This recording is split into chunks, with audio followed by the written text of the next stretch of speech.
예, 2장부터 시작해서 우리 25장까지 유다에 대해서 계속 경고하시는 그런 말씀입니다. 그러는 중에 지금 16장에 있는 말씀, 주로 이 재앙에 대해서 1절부터 9절까지는 저들의 그런 재앙의 모습과 그리고 10절부터 15절까지 그런 왜 재앙이 생기는지 그 재앙의 이유에 대해서, 그리고 쭉 보면은 이제 마지막 19절부터 19절, 20절, 21절에는 재앙의 목적이랄까, 그 결과를 이제 설명하고 있는 것입니다. 아내를 취하지 말고 자녀를 두지 말라. 왜냐하면 취해봤자 자녀나 혹은 어미, 아비는 독한 병으로 죽는다. 이렇게 돼 있죠. 취하지 말라. 결국 그들은 이제 독한 병으로 죽고, 4절에 보면 또 슬퍼함을 입지 못해 매장이 안 돼 지면의 분토와 같을 것이며, 부패, 매장지를 얻지 못하는 거예요. 거룩한 땅이 거부하는 것입니다. 그래서 저들에게 그러한 재앙의 모습을 얘기하고 있어요. 아내를 취해본들, 또 자녀를 낳아본들 다 죽어버리는데 무엇 때문에 그렇게 하느냐. 또 상가에도 들어가지 말라. 5절에 보면 또 애곡도 하지 말라. 왜냐하면 하나님이 그 평강을 이미 빼앗았고 긍휼을 제했고, 인자와 긍휼을 제했기 때문에 그렇다. 그래서 큰 자든지 작은 자든지 다 매장되지 못하고, 매장되는 것만 해도 행운이에요. 매장될 수도 없고, 그리고 그들을 위해서 애곡하는 자도 없고, 또 그 슬프다고 자기 몸을 베거나 대머리에게 하는 것도 없다. 그리고 아무도 위로할 자가 없는 것입니다. 7절에 보면 슬플 때 떡을 떼며 그 죽은 자를 인하여 그들을 위로하는 자가 없을 것이며 그들의 아비나 어비의 상사를 위하여 위로의 잔을 그들에게 마실 자가 없으리라. 그래서 그 재앙의 모습, 많은 사람이 죽고 그러나 제대로 묻지도 못하고 그들을 위해 슬퍼할 사람도 없고, 그리고 이제 8절 9절에서는 또 다른 말씀인데 잔치집에도 뭐 들어갈 것도 없다는 거예요. 함께 앉아 먹거나 마시지 말라. 기뻐하는 소리, 신랑 신부 소리를 하나님께서 끊어지게 하실 것이다. 그래서 결과적으로 얘기 안 되면 어차피 다 망할 건데 뭐 죽을 텐데 결혼해서 애 낳아 보았자 뭐 소용없다 이거예요. 죽은 자가 안 되었다고 뭐 울 것도 없어요. 왜냐하면 그 울 사람도 곧 죽을 건데 뭐. 어떤 사람이 암에 걸려서 막 죽는데, 이제 이 사람이 죽는다. 암에 걸려서 막 죽는데 참 안 됐다, 참 불쌍하다 그러지만 자기도 이제 한 1개월 있다 또 죽는데 암으로. 결국 다 죽어갈 자들인데 뭐 그렇게 안 되었다고 울고 뭐 그럴 것도 없고, 또 잔치 베풀고 뭐 기뻐할 것도 없어요. 왜냐하면 다 망해서 슬프게 될 것이다. 이스라엘의 이런 비참한 운명을 그리고 있습니다. 그러니 너희들이 뭐 좋아할 것도 없고 슬퍼할 것도 없다. 확실하게 저들의 비참한 그런 재앙의 모습을 얘기하고 있는 것입니다. 근데 가만히 생각하면요, 우리 성도가 사는 모습 중에 이런 모습도 있어야 될 것 같아요. 결국 우리 수많은 사람들이 결국은 다 죽음 앞에 놓여 있지 않습니까? 영원한 지옥 앞에 놓여 있는 인간들, 그들을 바라보면서 우리는 이제 그들의 운명을 보면서 슬퍼할 수밖에 없고, 저들은 사실 뭐 지금 막 즐겁다고 그러고 뭐 국회의원 됐니 안 됐니, 뭐 시험이 통과했니 안 했니, 뭐 여러 가지 결혼했니 또 결혼 못 했니 뭐 많은 얘기를 하고 돈을 벌고 못 벌고 뭐 이런 걸로 막 뭐 좋아하다고 막 그러지만, 가만히 우리가 볼 때는 뭐 해서 뭐 합니까? 돈 많이 쌓아 봐야, 많이 쌓아놓느라고 자기 잠도 못 자고 고생을 했지만 쓰지도 못할 것이고, 결국 그 인생이 그렇게 끝나는 이 영원한 멸망 앞에 있는 그런 인생들. 우리는 이제 그렇지 않죠. 우리는, 저들은 그렇단 말이에요. 그러니까 불쌍히 여겨야 돼. 뭐 시험을 준비를 하고 또 뭐 취직 준비도 하고 또 들어가서 뭐 또 이제 승진해 보려고 막 그러는데 뭐 그래 봐야 또 뭐 하냐. 다 멸망당할 자들이, 영원한 운명 끝부분이 저들은 비참하게 되어 있습니다. 우리가 이런 것을 늘 좀 생각하면서 사는 것이 중요합니다. 우리가 이렇게 교회 이렇게 오시고 우리 이렇게 예배도 드리지만 우리는 그들과 전혀 다른 존재예요.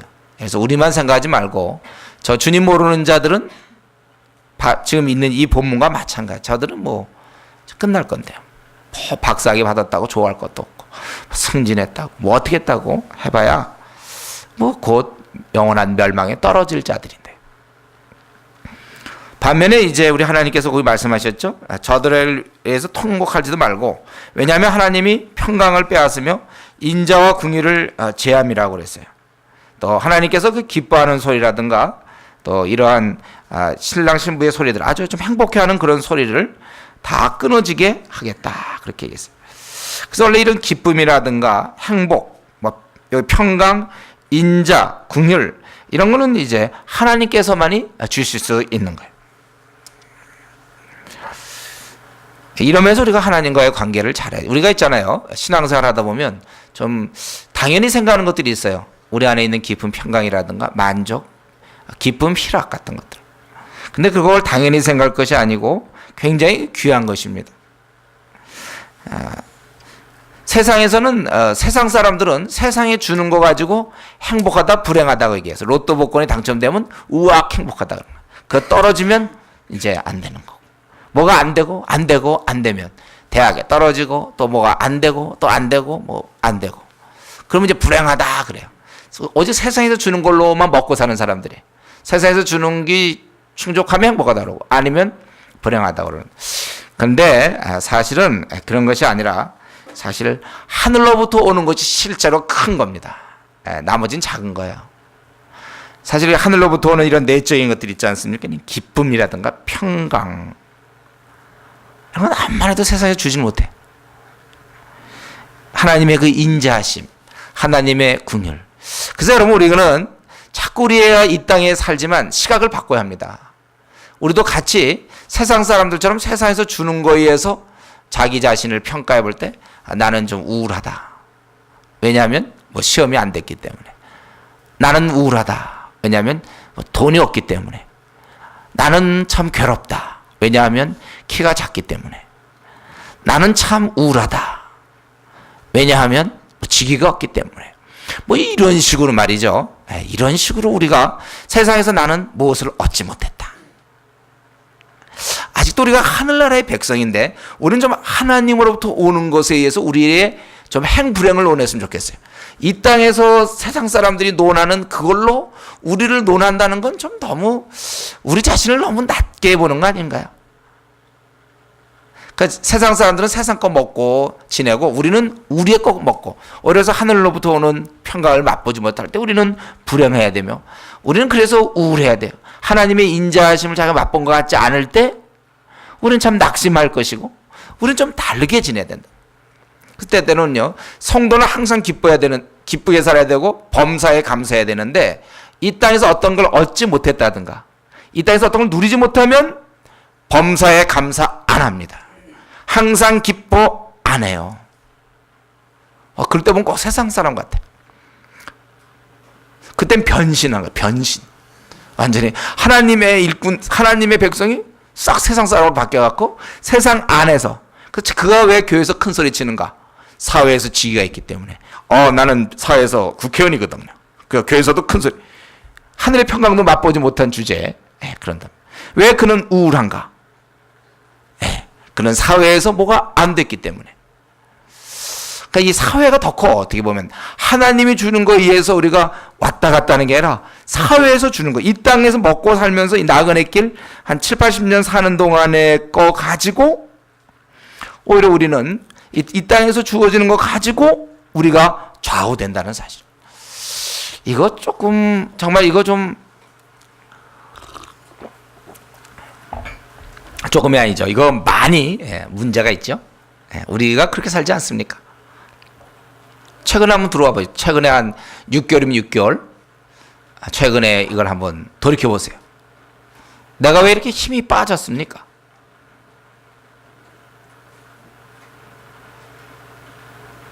왜 나는 축 처져 있습니까? 주님으로부터 오는 그 미소를 보지 못했기 때문에 그렇습니까?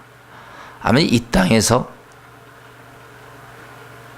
얻지 못해서 그런 것 아닌가요?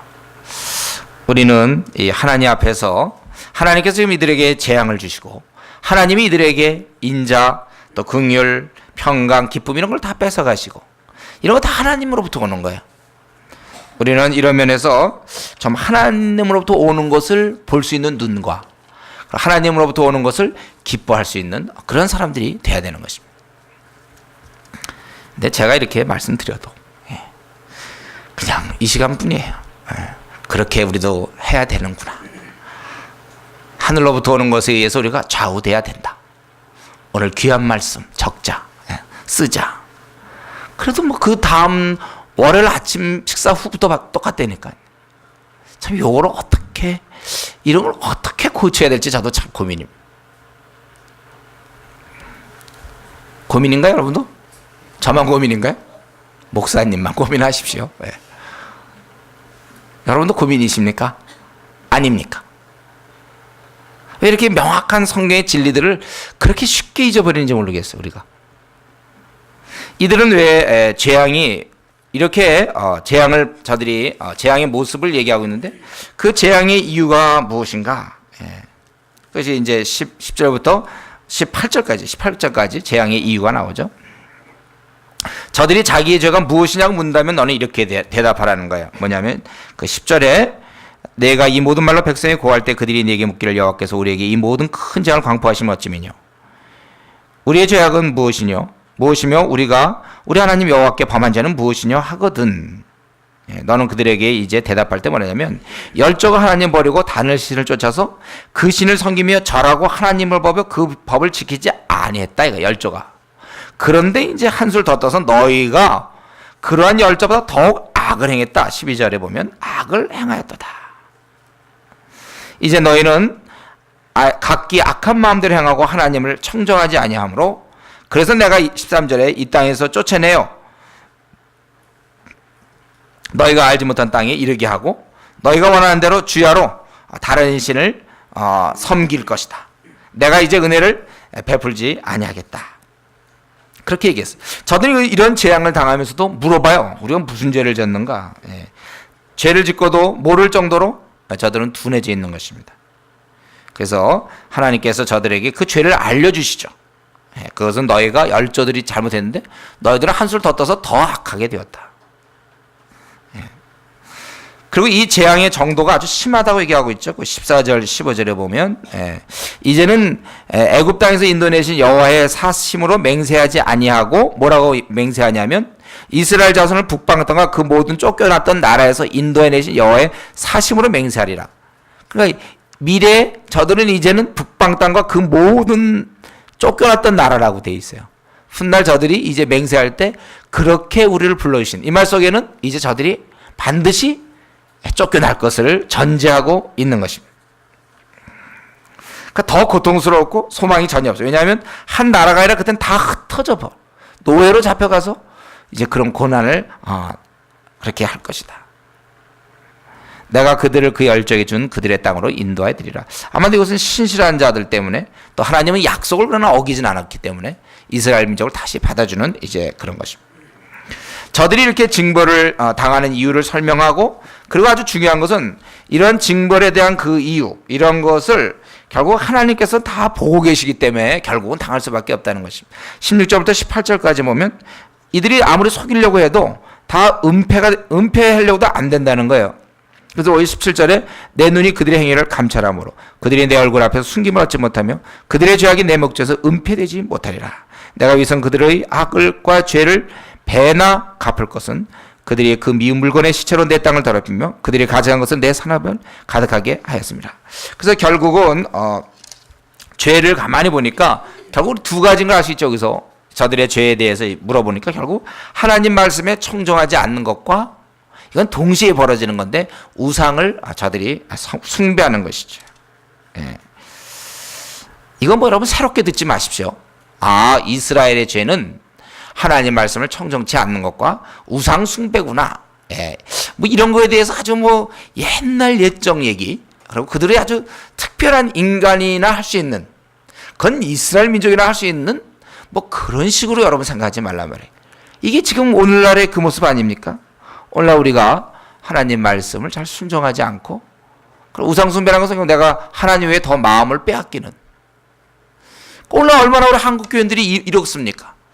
하나님 말씀 뻔히 하나님 뜻인데도 잘 순종하지 않고 그리고 자기 마음에 빼앗기는 대로 생활하지 않습니까?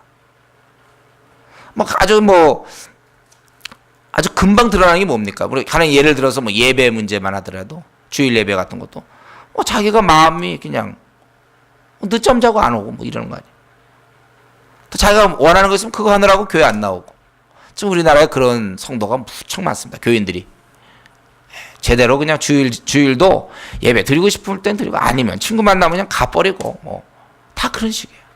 마음을 하나님께 드리지 않아요. 관심사가 그쪽으로 가 있다. 하나님은 이제 그거에 대해서 오늘날도 마찬가지로 하나님께 잘 순종하지 않는 것, 그리고 세상에 내 마음을 빼앗기는 것. 근데 이것을 하나님 다 보고 계시다니까요. 그렇기 때문에 우리가 자꾸 둘러댈 이유도 없어요. 내가 이렇게 예배에 빠지는 이유는, 내가 기도회를 안 하는, 내가 무엇을 안 하는 것은 다른 거 여러 얘기를 할 수 있지만 하나님은 그걸 다 이렇게 보고 계신다니까. 그래서 제일 문제가 되는 게 두 가지인데 외우려면 외워도 좋아. 이런 거는 하나는 뭐냐면 하나님 말씀 잘 순종하지 않는 것과 그리고 마음이 딴 데가 있는 거, 자기가 원하는 거를 더 하기를 원해. 그거예요. 그래서 이렇게 하나님이 저들에게 재앙을 주심으로 그 결과 19절, 20절, 21절에 보면 그 열방이 말하기를, 이제 여기 나오죠. 19절 여호와 나의 힘 나의 보장 환난 날에 피난처시여 열방이 땅 끝에서 주께 이르러 말하기를 우리 열조에 계승한 바는 허무하고 망탄하고 무익한 것뿐이라. 인생이 어찌 신 아닌 것을 자기의 신으로 삼겠나이까 하리이다. 여호와께서 가라사대 보라 이번에 그들에게 내 손과 내 능을 알려서 그들로 내 이름이 여호와인 줄 알게 하리라. 이들이 잘못함으로 저들을 벌주고, 그래서 저들이 열조에 계승한 바는 허무하고 망탄하고 무익한 것인 걸 알고 어째서 우리가 더 이상 신 아닌 것으로 우리의 신으로 삼겠는가. 그렇게 이제 고백한다는 거예요. 그것은 이제 원칙적인 이스라엘 민족이지만 이것은 퍼져나가서 결국 열방이 그렇게 말씀하고, 하나님도 이 재앙을 주는 목적이 결국 너희가 이번에 그들에게 내 손과 내 능을 알려서 그들이 내 이름이 여호와인 줄 아나. 이제 하나님인 것을 알려주겠다. 그래서 이런 재앙의 결과로 오히려 이제 모든 이스라엘 민족을 포함한 모든 이방 족속들이 하나님께 돌아오게 된다는 거죠. 또 이것을 볼 때 하나님께서는 비록 저들이 잘못했지만 하나님은 끝까지 언약을 지키시는 분이에요. 오히려 더 확대해서 이스라엘뿐만 아니라 이스라엘 실패로 그 주변의 나라들로 다. 그래서 우리 이스라엘의 재앙과 하나님 나라 백성의 재앙과 징계는 항상 끝인 적이 없습니다. 언제든지 그것은 다음 목적이 있는데 그거를 통해서 하나님께 돌아오도록. 그래서 오직 하나님만 참 신인 줄 알도록 하는 데 목적이 있는 것입니다.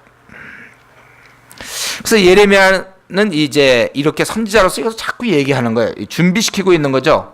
하나님이 이렇게 너희가 이제 앞으로 끌려갈 텐데 그게 이미 하나님이 미리 말씀하신 것이다. 그냥 끌려가면 저들은 자신의 죄 때문이라고 생각하지 않아요. 그러니까 미리미리 말해서 그 죄에 대한 형벌이다. 그것을 자꾸 얘기하는 것입니다. 지금 우리가 하나님이 다루고 있는 이 이스라엘 나라, 이스라엘 백성들은 자기들의 죄에 대한 행동이 무엇인지 잘 몰라요. 그래서 무슨 죄를 우리가 졌는가 이렇게 물어볼 정도로 저들은 죄에 대해서 무감각한 그러한 상태였습니다. 그래서 계속 얘기하는 거예요. 우리는 이제 이런 걸 보면서 우리는 지금 우리 죄를 지금 막 여기다 써놓은 게 아니잖아요. 요 한국 백성들 지금 21세기에 너희들은 뭐가 되고 이렇게 되고 너희들은 불성실하면 뭐 어쩌고 저쩌고 이렇게 되면 우리가 참 좋을 텐데 우리는 지금 남의 얘기 보는 것 같아요. 이렇게 보면 멀리서, 아주 멀리서 이스라엘 백성은 저렇게 했구나. 저들은 자기들이 죄를 지면서도 저렇게 둔해서 깨닫지도 못했구나. 이제 우리는 이제 그런 입장이지만 그러나 잘 생각해 보면요. 우리 원래 그 어리석은 인간의 특징이 자기가 무엇을 하는지 모른다는 거예요. 그래서 이전에 아주 여러분들이 알고 있을까요? 아주 훌륭한 인물이랄까? 좀 성경적인 맞는 그런 말은 맞는데 그 소크라테스라는 사람이 뭐라고 그랬습니까? 우리는 직접 듣지 못했지만 기록에 의하면 너 자신을 알라. 아는 게 어려운 거예요. 우리가요, 사람은 자기가 지금 무슨 어떤 행동을 하면서 그 행동이 무슨 행동인지를 잘 몰라요. 자기가 무엇을 하는지 모릅니다. 죄를 지으면서도 또 꼭 죄뿐만 아니라 어떤 행동 같은 거 하면서 다른 사람이 그걸 어떻게 생각하는지, 자기가 지금 그것이 정상적인지 좀 특이한지 자기에 대해서 사실은 잘 모르고 있어요. 지난번에 한번 제가 말씀드렸죠. 시편 기자가 했던 시편 19편에 있었던 자기 허물을 능히 깨달을 자 누구리요. 네. 자기의 허물을 능히 깨달을 자 누구리요. 나를 숨은 허물에서 벗어나게 하소서. 만약 우리가 우리 자신을 정말 잘 볼 수 있다면 얼마나 좋겠습니까? 이게 외모처럼 그냥 거울 봐서 아, 여기 뭐가 묻었다. 뭐가 뭐 꼈다. 아니면 뭐 이렇게 됐다. 뭐 머리가 이렇게 되었다. 뭐 삐쳐나왔다. 이런 건 금방 본단 말이에요. 그렇죠? 그렇죠? 네, 그런 건 참 좋아요. 근데 자기가 하고 있는 행동 같은 거는, 그러니까 제일 좋은 건 누가 비디오를 있잖아. 계속 그가 한 일주일 동안 한 말과 그때그때 하는 행동을 쫙 찍어가지고, 저는 그런 생각을 좀 많이 하는데, 그거서 너 요때 요렇게 반응했잖아. 요때 네 마음. 너 요렇게 반응한 거, 요게 굉장히 아주 상식적이다. 너 요거 굉장히 비합리적. 그걸 좀 여러 명이 토의해서 고쳐주면 참 좋겠어요. 그런 것들을. 근데 우리는 유감 속에서 저와 여러분 아무도 계속 추적하면서 그런 게 이건 너 이렇게 된 것이다. 이거는 이렇게 된다. 이걸 얘기해 줄 사람이 없어요. 천상 우리는 부단히 우리가 노력해야 돼요. 물론 이제 가까운 결혼하신 분들은 이제 남편이나 아내, 자식들의 이런 또 부모 뭐 이런 식으로 지적받는 건 참 좋은 것이죠. 근데 이제 자취하는 사람들은 어떡합니까? 자취. 스스로 뭐 혼자서 그냥 뭐 어떡합니까? 자기가 하는 행동에 대해서 보입니까? 자기가 그걸 못 깨달아요. 그래서 그런 경우는 좀 특별히 좀 기도를 많이 해야 돼요. 그리고 말씀을 좀 많이 들어야 말씀을 통해서 자기 모습을 자꾸 보니까, 무슨 말씀인지 알죠? PBS. 예. 개인 성경 연구를 하면서 자기 모습을 봐야 돼요. 제가 늘 얘기했지만 성경 위에서 우리가 성경을 연구하면 안 된다고 그랬어요. 성경 아래서 성경을 연구해서 즉각적으로 행동을 고칠 궁리를 해야지, 성경 위에서 말씀을 막 분석하고 자기 말씀을 막 요리하는 게 아니라 밑으로 들어가서 우리가 적용을 해야 된다. 이게 우리 이제 철학이죠, 이것이. 예. 그래서 이 죄를 지으면서도 자기가 무엇을 하는지 모른다는 거. 자기의 행동이 지금 어떤지, 다른 사람에게 어떻게 보일지를 모른다는 것이 우리의 참 약점입니다. 참 이 면에서 우리가 참 이것을 어떻게 하든지 벗어나올 수 있고, 나를 어떻게 하든지 객관화시킬 수 있다면. 혹시 자기 세계에 잘 빠지는 사람들이 있습니까? 위험해요. 또 혼자 자취생활 오래 하는 분들이 있습니까? 조금 확률이 큽니다. 자취생활 혼자 오래 한 사람은 그래도 막 가족과 막 어울려 막 지내면서 그래도 야, 너 뭐 얘기를 했냐고 이게 높낮이 조정이 좀 되는데, 혼자 오래 큰 사람, 혼자 자취생활 오래 한 사람들, 혼자 많이 이렇게 지낸 사람들, 일반적이지 않을 수 있어요. 그렇기 때문에 참 하나님 말씀을 더욱더 들어야 합니다. 하나님이 우리의 모든 것을 교훈과 책망과 바르게 함과 의로 교육하게 유익하여 하나님의 사람으로 온전케 만드는 것입니다. 그래서 가만 놔두면 우리는 죄를 짓게 되고 지으면서 둔해지게 돼요. 그래서 자기가 무엇을 하는지 모릅니다. 그래서 공동체라는 게 중요한 거예요. 여러 사람과 섞이면서 내 모습에 이런 모습이 있구나, 이런 게 있구나, 이것을 자꾸 깨닫는 것이 중요한 것입니다. 우리 하나님께서는 오늘 16장의 말씀 한 말씀만 더 드리고 17장 들어가겠는데, 결국 이렇게 계속 말씀하시고 그리고 재앙도 주시고, 말씀하시는 그분은 재앙도 주신다는 거예요. 그래서 결과적으로 어떻게 해요? 하나님을 섬기도록, 이 재앙을 주는 게 취미가 아니고 복수가 아니라 결국은 하나님을 섬기도록 한다는 거예요. 우리는 이런 하나님께 감사해야 돼요. 우리가 말 제대로 안 듣고 고집 피우고 불순종할 때 하나님은 내버려 두면 우리 생은 다 잃는 것입니다. 열매를 얻을 수 없어요. 그러나 하나님이 이때 우리에게 재앙을 주시고 형벌을 주심으로, 그래서 결국은 하나님을 섬기도록 하는 것. 우리를 버리지 아니하시는 하나님께 감사하십시오. 여러분이 지금 이 자리에 이렇게 오게 된 것도 원래 내가 하나님, 만약 제가 하나님이었다면 벌써 다 버렸죠. 그만둬라. 쫙쫙쫙. 그랬을 텐데 하나님 우리를 오래 참으셔서 이 자리에 여러분 앉아 계시는 거예요. 그분은 우리를 버리지 않아요. 때로 재앙을 줄 수는 있어요. 그것도 우리로 하여금 하나님을 잘 따를 수 있도록. 그렇기 때문에 버리지 아니하시는 그 하나님을 생각하며 우리 자신도 마찬가지로 우리 자신에 대해서 포기하셔서는 안 됩니다. 하나님이 나를 버리지 않는데 내가 나를 포기해. 되는 대로 살자. 해봐도 안 되니까. 나는 글로 먹었어. 나는 자라올 때 좀 그렇게 삐딱하게 자라서 이제는 다 이제 끝났어. 나 자신은 그동안 너무 주위 사람의 마음을 아프게 했어. 내가 뭘 해? 그렇게 우리 자신을 포기하지 말란 말이에요. 하나님이 우리를 포기하지 않는데 하나님 포기했다면 그때 나도 나 자신을 포기하면 돼요. 그러면 이제 그때 마약 있잖아요. 마약. 그쪽으로 나가시든지 아니면 그냥 나가면 되는 거예요. 하나님 포기했는데 뭐 우리가 무슨 소망이 있습니까? 하나님이 나를 포기하지 않았는데 아니 예수님이 나 때문에 그 목숨 귀한 목숨을 버려주셨는데 내가 내 생을 멋대로 살아서도 안 되고 포기해서도 안 돼요.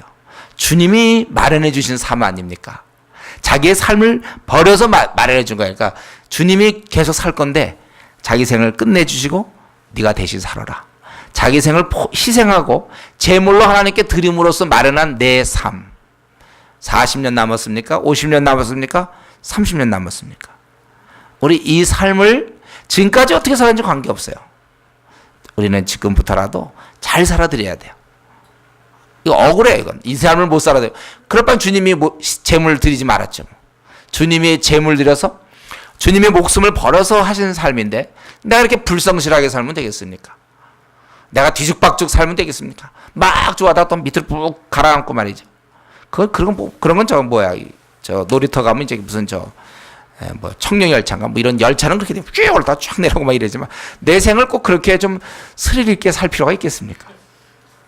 그렇게 하지 마세요. 지난 날이 족하고 우리 그대로 주님이 포기하시고 주님이 희생해서 주신 이 삶을 그래서 아주 하루하루를 값지게 지내야 되고 혹시 한번 잘못했더라도 바로 일어나서 또 잘 살아야 돼요. 그래서 우리 전체적인 시간으로 양으로 볼 땐 무지 잘 살아야 된다는 거예요. 우리 고시 공부하는 사람들이 그렇지 않습니까? 고시 막 공부하다가 한 번 무너지면요. 한 번 어떻게 이제 친구들과 술을 먹거나 어울려서 하면 그것 때문에 그 다음날도 또 힘들어요. 왜냐하면 어제 내가 그랬구나.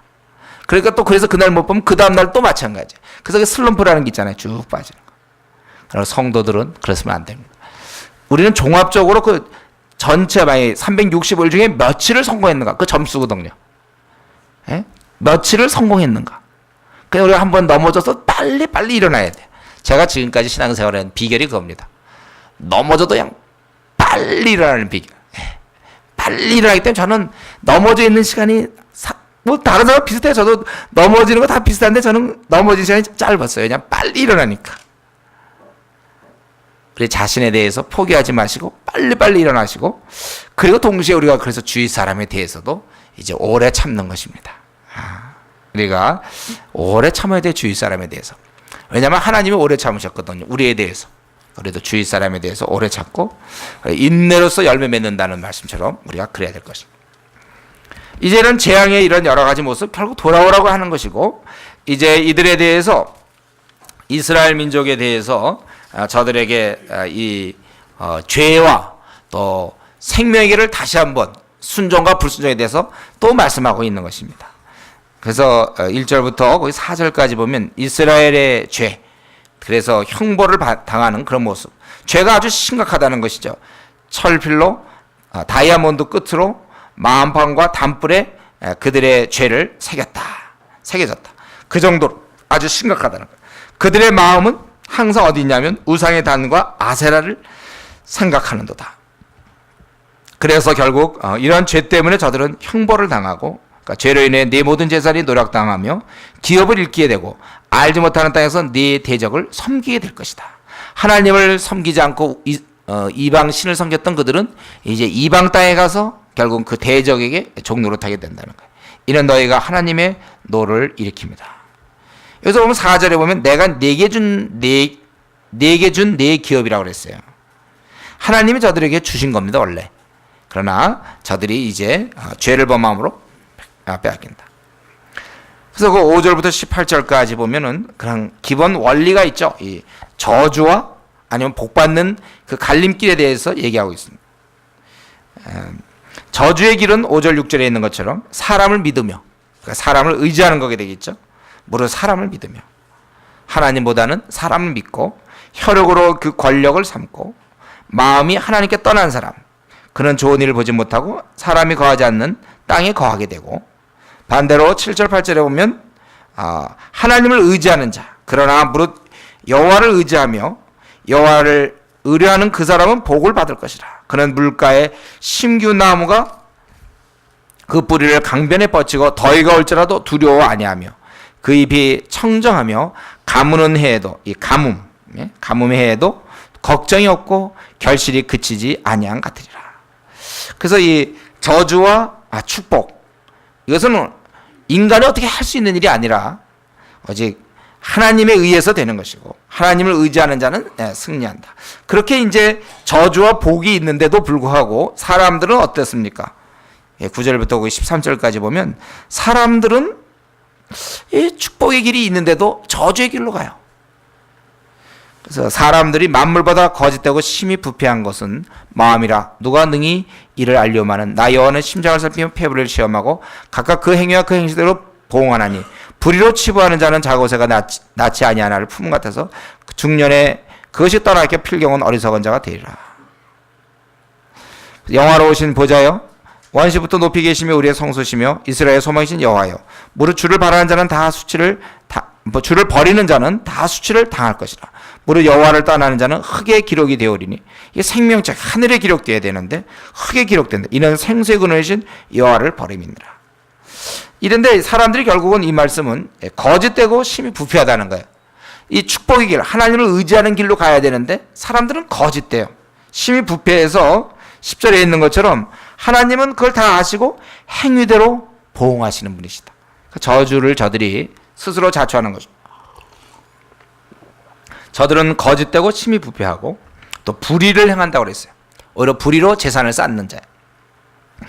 그래서 하나님을 저버리는 자는 다 수치를 당하고 흙에 기록되는 일시적인.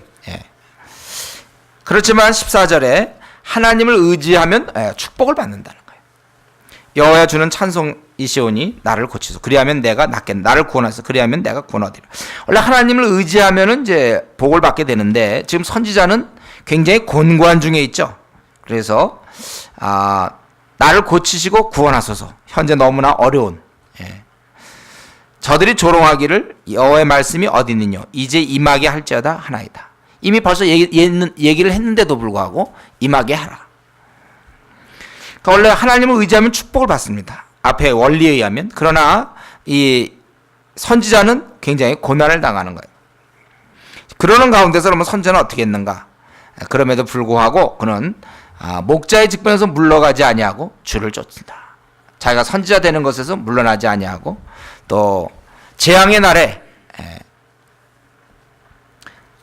거기 보면은 재앙의 날도 내가 원치 16절 나는 목자의 직분에서 물러가지 아니하고 주를 쫓았으며 재앙의 날도 내가 원치 아니었음을 주께서 아시는 바라. 이 저들이 재앙받도록 내가 원하지 않았다는 거예요. 내 말이 다 당신 앞에 말한 거예요. 나의 피난처가 되시고 두려움이 되지 마십시오. 오히려 저들로 수욕을 당케 하시고 저들로 놀라게 하시고 재앙의 날에 그들에게 임하사 저들을 멸하소서.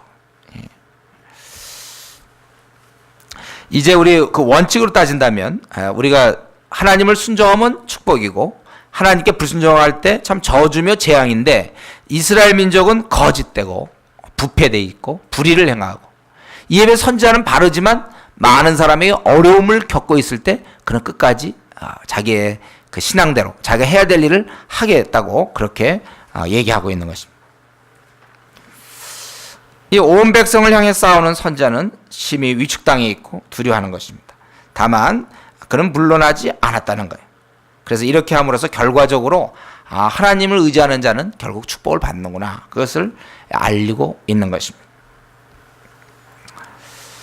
그 인간은 결국 여기 나와 있는 것처럼요. 그 9절에 보면 만물보다 거짓되다 그랬죠. 심히 부패하. 그것이 마음이다. 또 불의를 우리가 치부한다. 저는 이 특별히 예레미야 17장 9절 만물보다 거짓되고 심히 부패한 것은 마음이라. 제가 청년의 때부터 이걸 외웠댔어요. 이 구절을 항상 외웠어요.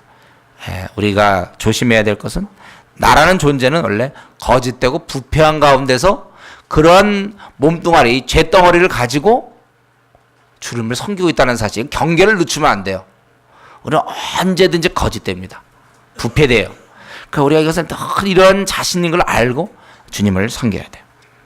그러니까 기도 생활 없이, 말씀 생활 없이 주님의 일을 하겠다? 될 수가 있겠습니까? 원래 하나님의 이 공의와 다스림이 잘 드러나야 되는데 시대는 그렇지 않습니다. 오히려 이렇게 선지자가 하나님 뜻대로 살지만 어려움을 겪는 것입니다. 우리도 마찬가지로 이런 현실에서 우리가 바르게 살지만 굉장히 모순을 경험할 때, 곤고하고 고통을 당할 때 우리가 할 일은 오직 탄원할 뿐이고 견디는 것뿐입니다. 그리고 끝까지 물러나지 않는 것. 우리 선지자는 그렇게 했죠. 그래서 19절부터 27절까지 이제 특별히 안식일에 대해서 얘기합니다. 이 안식일은 가장 대표적이고 어쩌면 이 안식이라는 것은 이스라엘 민족으로 진정한 안식을 주는 건데 저들이 이제 그것의 의미를 알지 못하고 지금 하고 있는 것은 사실 안식을 거부하고 있는, 하나님 구원에 동참하고 있지 않는 그런 모습인데요. 한 가지 그러니까 이거 이해가 될 수 있겠죠. 여러 가지 의미가 있겠는데 저들의 그런 유선을 폭로하고 있습니다. 그래서 왕이나 평민이나 누구나 하나님 말씀을 저들이 들어야 된다. 너희 이제 이같이 말씀하신 너는 가서 유다 왕들의 출입하는 평민의 문과 예루살렘 모든 문에 서서 무리에게 이르기를 이 문으로 들어오는 유다 왕들과 유다 모든 백성과 예루살렘 모든 거민 너희는 여호와의 말씀을 들을지어다. 그러면서 얘기하기를 너희가 스스로 삼가서 안식일에 짐을 지고 예루살렘으로 들어오지 말며 안식일을 지켜라. 그래서 짐을 지고 예루살렘의 문에 들어오지 말며 너희 집에서 짐을 내지 말며, 즉 장사하지 말라는 거예요. 이때는 좀 쉬어야 되는.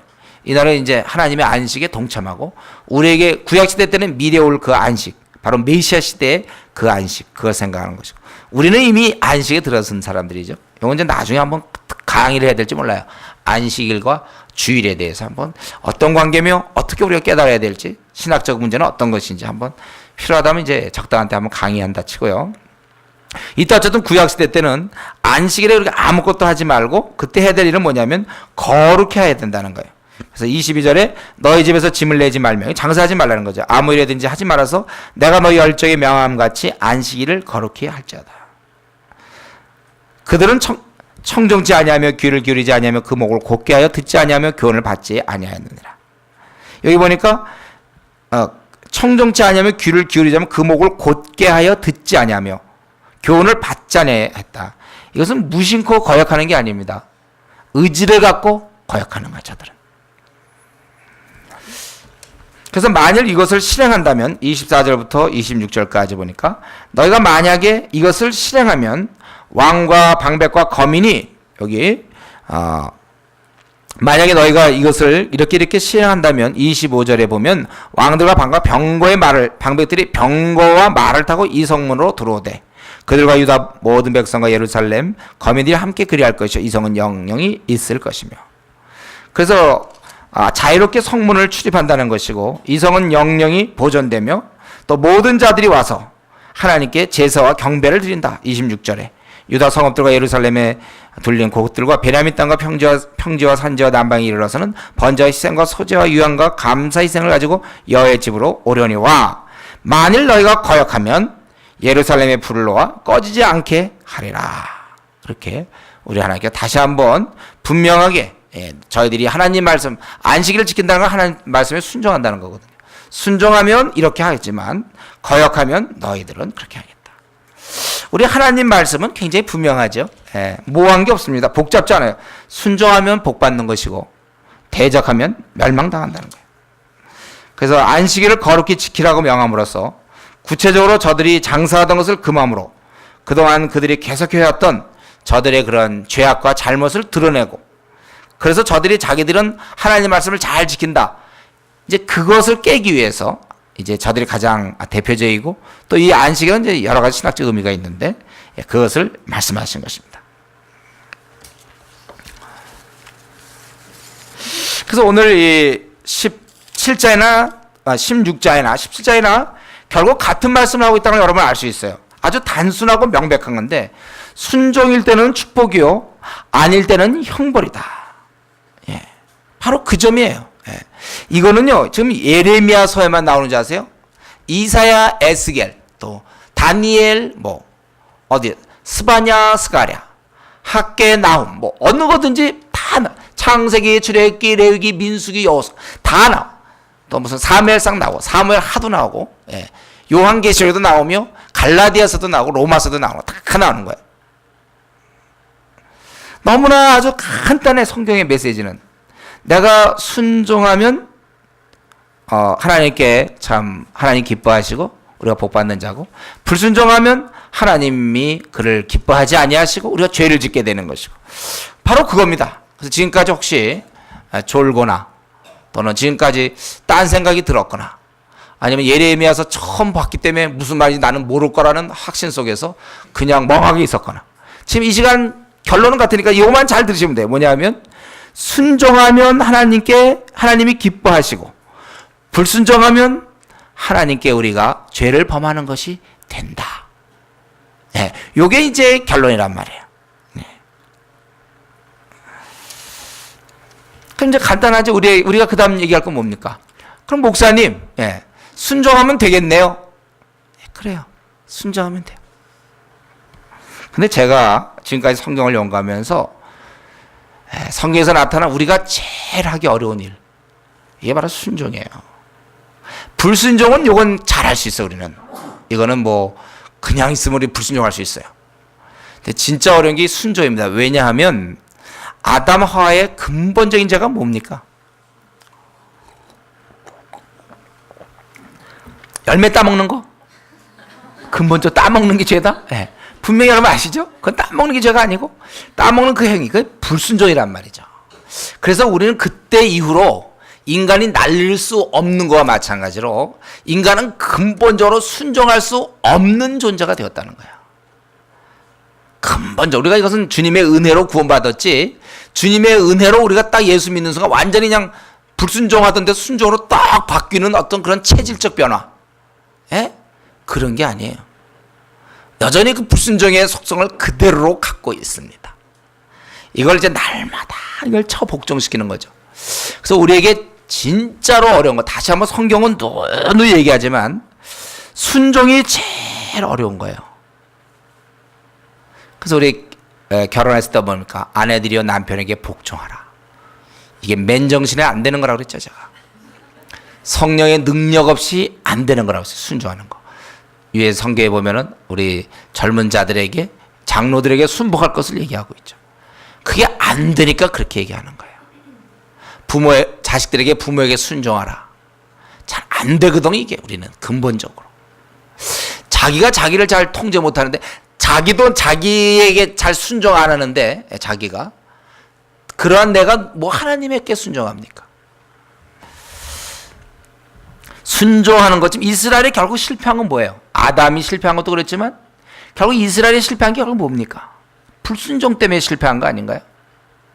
지금도 수많은 사람들이 불순종 가운데서 하나님을 섬긴다고 하기 때문에 안 되는 거예요. 한국교회도. 제일 어려운 부분, 이 불순종의 피가 흐르고 있는 우리들이 하나님 앞에 순종한다는 것, 이것처럼 어려운 일이 없어요. 그리고 이거는요 축적이 없습니다. 축적하는 거. 저 돈 같은 거는 저축하면 그거 그대로 있잖아요. 그리고 이제 거기다 또 돈을 벌어서 또 하면 또 늘어나는 거예요. 저축. 그죠? 제가 그때 얘기했죠. 우리 나이 같은 거는 한번 먹으면 안 내려온다고 그랬죠. 경험상. 내려옵니까, 여러분? 나이가? 절대 안 내려온다고 그랬죠. 제가 대사님과 전수할 때 이 말씀 드렸는데, 나이는 한번 먹으면 안 내려가요.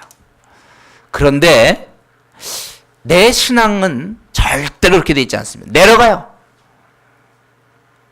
이거는 매일매일 우리가 매일매일 식사를 해야 돼요, 여러분. 시간 맞춰 식사를 안 하면 우리는 배가 고프고, 저도 오늘 점심을 3시 반인가 먹었더니 얼마나 배고픈지 몰라. 시간이 없어갖고 막 바빠가지고 3시 반에 먹었어. 그건 내가 분명히 어저께도 밥 먹고 나면 배가 부른 적이 있었는데, 그럼 분명히 안 하면 또 배가 고픈 거야. 우리는 우리는 이것을 통해서 난 하나님 혹시 우리에게 교훈 주는 거 아닐까? 밥 먹을 때마다 너 배고프지 않느냐? 너 왜 아침에 시컷 먹고서도 왜 또 배고프냐? 배고프면 또 먹어야 돼. 우리는 매일 경험해요. 이제 내일 우리 학생들은 요즘은 이제 도시락 안 싸고 다니나? 예, 하여튼 우리는 항상 그걸 경험하게 되죠. 우리 도시락 싸고 다니는 사람 왜 들고 다닙니까? 아침밥 먹고 배불렀는데 왜 도시락 왜 싸고 다닙니까? 점심 때 먹으려고. 그렇죠? 예, 그렇죠. 알고 있어요. 자기가 배고프면 또 먹어줘야 된다는 걸. 우리 신앙은요, 절대로 저축이 없습니다. 내가 한때 기도 생활을 열심히 했기 때문에, 한때 내가 성경을 많이 봤기 때문에, 한때 내가 전도를 많이 했기 때문에, 한때 나는 목회자를 한번 꿈꿔본 적도 있기 때문에, 한때 나는 선교사를 나는 한번 감히 선교사 특별히 밀림 지역을 난 가려고 했던 굳게 결심한 적도 있고 거의 갈 뻔했던 적이 있었기 때문에 지금도 괜찮을 거다. 예, 요게 아주 그건 뭐 늘 반복되는 착각이죠. 그렇게 안 돼 있습니다. 오늘 기도 생활 했느냐 이게 중요해요. 오늘 말씀 보고 오늘 기도했는가. 신앙은 저축이 없습니다. 우리의 순종이 제일 어렵기 때문에 바울사도 뭐라고 했습니까? 날마다 자기를 쳐 복종한다고, 복종시킨다고 했어요. 자기를 쳐 복종시킨다. 우리의 싸움은 호응을 치는 자 같지 않고 달릴 때 향방 없는 것처럼 하지 않고 오직 자기를 쳐 복종시킨다. 고린도전서에 보면 그렇게 바울사도가 얘기했죠. 순종이 제일 어려운 편인데 이 시간에 한번 질문하고 싶은데, 이제 이렇게 따질 때 자기는 어떻습니까? 우리 개개인은 어때요? 순종을 좀 잘하는 편입니까? 어떻습니까? 하나님 말씀이다 그러면 무조건 자기는 순종하는 편입니까? 아니면 항상 거기다 토를 답니까? 말씀은 이렇지만 이제 오늘에 이르러서는 뭐 이런 식으로, 현실적으로 볼 때는 뭐 이런 식으로 누구나 다 하는데요. 뭐 어떤 목사님도 그거 했다고 그러는데요. 네. 말씀이 뻔히 그런 걸 알면서 나는 순종을 잘하는 편인가 아니면 둘러대는가, 방어하는가, 그래서 내가 하고 싶은 대로 하는가. 아주 그렇다면 아주 고질적인 풍토입니다. 아주 그 밭이 아주 그 거친 밭이에요. 외모는 좋을 수 있어요. 그러나 밭이 아주 거칠어요. 열매 맺기 참 힘든 밭이에요. 그 땅 그거 아무도 안 살 땅이에요. 이제 그런 땅 갖고 있는 거 자기가. 옥토가 아니에요. 기름진 땅이 아니에요. 풍성한 땅이 안 된단 말이에요. 우리 신앙에 있어서도 나는 하나님 말씀이 그러면 그대로 순종하려고 하는가, 자꾸 현실을 내가 들이대며 타협하려고 하지 않는가. 너무나 간단해요. 순종하면 하나님 기뻐하시고 불순종하면, 그건 우리 부모 경험은 그렇지 않습니까? 자식이 말 되게 안 들으면 어떻습니까? 뭐 기쁘지 않겠죠. 말 잘 들으면 기쁘고, 또 우리도 누가 내 말 잘 들어주면 좋고, 내 말 한마디만 그냥 막 밤낮 반박하는 사람 그거 좋겠습니까? 마찬가지죠. 그래서 우리에게 어떻게 하든지 나는 하나님 말씀이라면 무조건 순종할 수 있는 그런 사람이 되게 해주십시오. 여러분, 이것을 위해서 기도할 수 있어야 됩니다. 이 순종할 수 있는 힘은 위로부터 오는 거예요. 내 내부에서 만들어지지 않아요. 우리 아까 밥도 내부에서 그냥 아침이면 저절로 위에서 밥이 막 만들어져 갖고 밥이 딱 차지고 점심 되면 막 이렇게 되는 게 아니고 먹어야 돼. 외부에서. 믿지 마십시오, 여러분. 순종의 힘은 여러분에게 없습니다. 매일매일 기도 힘으로, 하루에 우리가 아침에 기도하든지 새벽에 기도하든지 기도의 힘으로 하루를 순종하고 말씀의 힘으로 하루를 사는 거예요. 하루로 사는 게 중요하지 내일 거 모레 거 이건 미리 이런 거 없습니다. 순종할 수 있도록 제일 어려운 부분인데 이 면에서 여러분들 승리하십시오. 이렇게 해달라고 기도하십시오. 그래서 우리가 하루라도 기도 생활이나 말씀 생활을 걸러서는 안 돼요. 어떻게 짧을지라도 꼭 기도 생활하고 말씀, 하나님 오늘 하루 내가 승리하게 해주십시오. 간구해야 됩니다.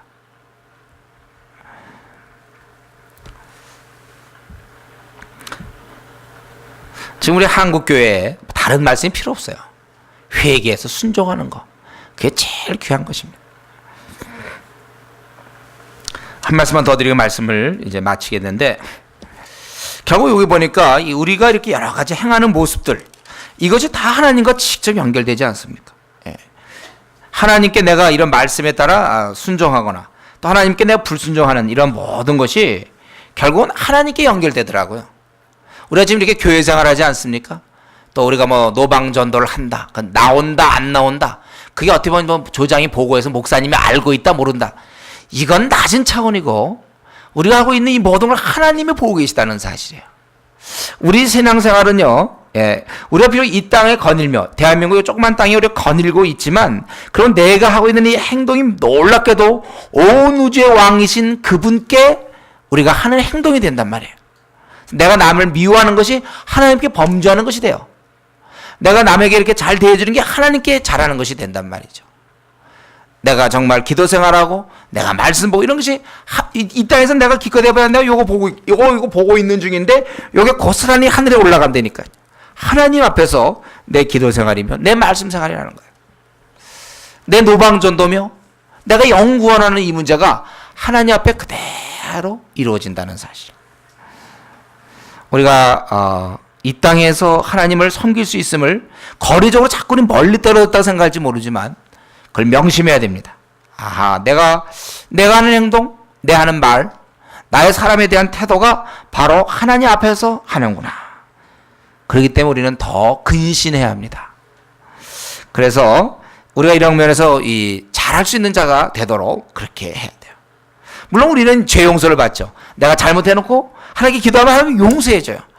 또 잘못하면 또 하나님 기도하면 또 용서해줘요. 그러니까 죄 용서 받으니까 됐다. 그거는 제로죠.